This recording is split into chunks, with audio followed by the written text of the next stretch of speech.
Quest presents an unabridged recording of The Upton Undertakers by Kerry Tombs, narrated by Andrew Cullum.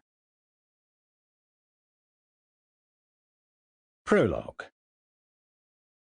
Mathon Churchyard, March 1891. He had always disliked funerals.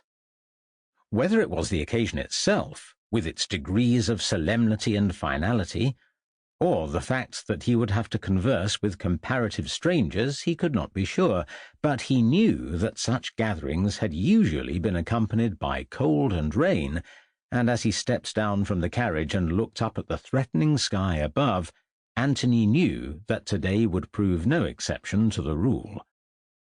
Only the subject of this burial afforded a change from the expected. The white card with its black edging which he had received the previous day had informed him of the sudden demise of Simon Cleaves, dead as the result of a fall from his horse, a young gentleman of some 25 years or so. "Where shall I wait for you, Mr. Midwinter?" inquired the cabman. "Down the road, if you will," replied Anthony, giving the man a coin. "I trust that the event will not be of a protracted duration."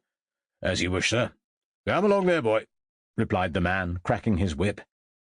Anthony opened the creaking gate of the churchyard and made his slow way towards the group of figures clustered around the main entrance to the church, pausing only to glance at the open grave, and remembering the time when he had attended the funerals of Simon's parents, Martin and Janet Cleaves.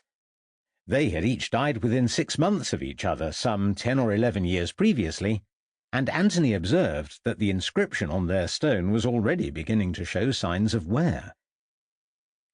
He had been attending such services for over 40 years, since he had joined the legal practice in Ledbury as an articled pupil, and recalled that only 5 years had then passed when old Burroughs' son had died unexpectedly, and he had used what little money he had inherited to buy into the firm.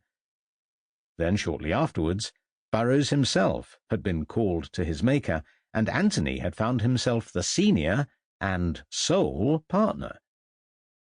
Shortly afterwards he had married, but 2 years later he had buried what was to be his only child, and since then it had seemed that the many long, empty years had followed without hope or purpose, years in which he had slowly witnessed the demise of the firm's oldest clients one after another, as he himself had grown older.